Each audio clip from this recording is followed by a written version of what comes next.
The legends behind 6 of the most intriguing Vikings characters. Be warned that this video will most likely contain spoilers for the upcoming seasons of the show. Number 6. Rollo.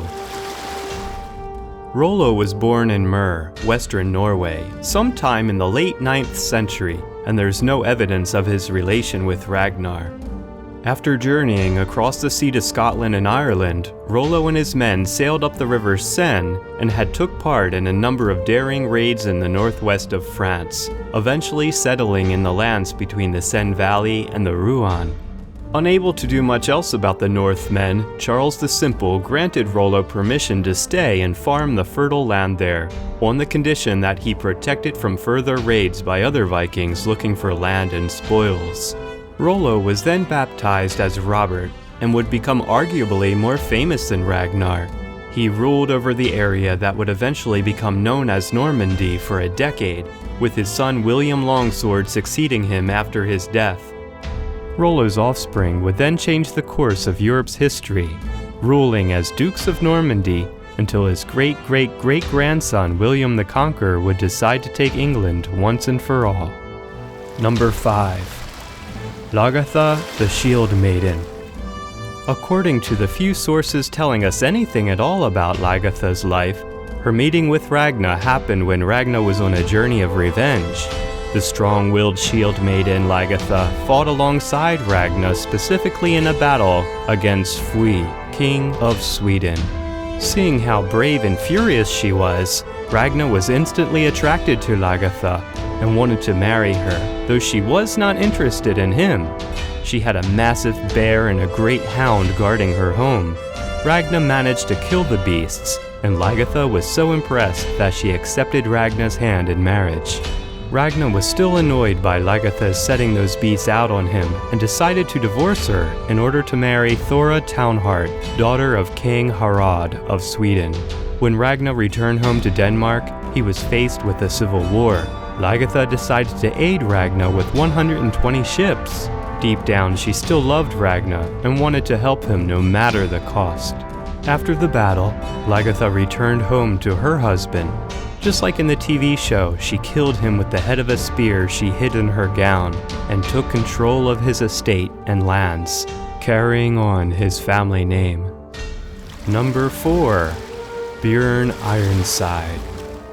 On the contrary to how it was depicted in the show, Björn was the son of Ragnar and Aslaug. Legend has it that he went on to forge his own dynasty after Ragnar's death, becoming king of Sweden and giving birth to offspring that would rule the country for hundreds of years. A renowned naval commander, Björn led a large Viking force across the Mediterranean, pillaging Gibraltar and countless settlements along the coast of Spain before hitting the south of France and eventually capturing the Italian city of Pisa. From Pisa, Björn and his men traveled inland to the city of Luna, which they mistakenly believed to be Rome, due to its staunch defenses that they simply could not breach. After seeing no other alternative, Björn sent a messenger to Luna's bishops, claiming that he was on his deathbed and had converted to Christianity. Believing Björn's trickery, the clerics allowed a small honor guard to carry the supposedly dead chieftain's body to the town's church, where he leapt from his coffin and cut his way to the city gates, opening them and allowing his men to flood the streets and take the city.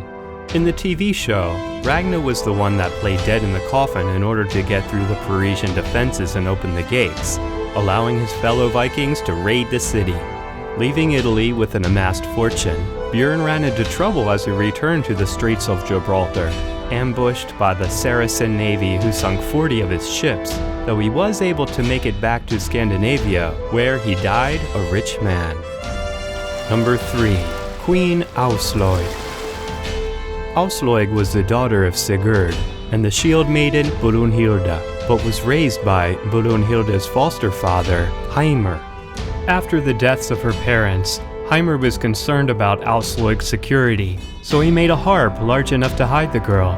He then traveled as a poor harp player, carrying the harp containing her.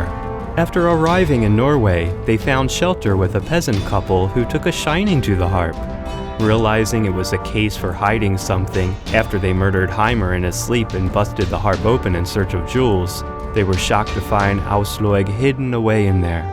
With no alternative, they renamed Aslaug Klaka, translated as crow, and raised her as their own, covering her in dirt and hiding her beautiful face with a hood so that no one could recognize her as the offspring of warriors. They couldn't keep her hidden forever though. Aslaug was discovered bathing in a lake by Ragnar's men, and they burned the bread they were supposed to be keeping an eye on when they were distracted by her naked body. Demanding an explanation, Ragnar had his men bring the woman to him, and he saw at once why the bread had burned. Number 2. Ragnar Lothbrok. The real Ragnar Lothbrok seems to be a composite of a number of warriors and is difficult to separate from the myth. It is believed that the main inspiration behind the legend was a particularly vicious Viking king known as Ringenheri, who hanged over 100 Christians after he successfully laid siege to Paris in the year 845. Lothbrok is a nickname rather than a second name, which actually means hairy breeches. Ragnar got his nickname from his cowhide pants that he wore while fighting against a serpent that breathed poison. Ragnar had 3 wives, Lagertha, Aslaug, and Thora Townheart. His wives gave him many sons, the most famous ones being Björn Ironside, Sigurd Snake in the Eye, Ubi, and Ivar the Boneless. There are 2 versions of the story about Ragnar Lothbrok's death. One is that he was seized by his foe King Eal of Northumbria and killed by being thrown into a pit of snakes. His sons bloodily avenged him by invading England with the Great Heathen Army, a combined army of Vikings. The other was that he died of a disease similar to diarrhea, caused probably by dysentery, right after he ravaged Paris. Number 1. Ivar the Boneless. Ivar the Boneless was the oldest son of Ragnar and Aslaug. Although he was known as a ruthless warrior, the sagas emphasize his wisdom, cunning, and mastery of strategy and tactics in battle. The origin of the nickname is not known. The saga of Ragnar Lothbrok says that Aslaug warned Ragnar to wait 3 days before consummating their marriage, saying that the gods would not be pleased and their child would be cursed otherwise. Ragnar ignored her warning, and Ivar was born with legs with gristle-like structures instead of bones. Other theories suggest Ivar was called the Boneless because he was impotent, or because he had a very flexible physical form like a snake. After Ragnar was captured and killed by King Eal, Ivar made peace with and asked King Eal to give him some land only as large as an ox's hide could cover. King Eal thought of Ivar as a fool and granted his request. According to the story, Ivar cut the hide in such a fine way that, in the end, it was possible for Viking men to build a fort in the land King Eal provided. The following year, Ivar and his brothers, Vitsak, Björn, Sigurd, and Ubba invaded Northumbria, eventually capturing Eal at York in 867. According to legend, Eal was executed by Ivar and his brothers using the blood eagle method. After a very successful campaign in England, Scotland, and Ireland, Ivar died of a sudden disease in 873.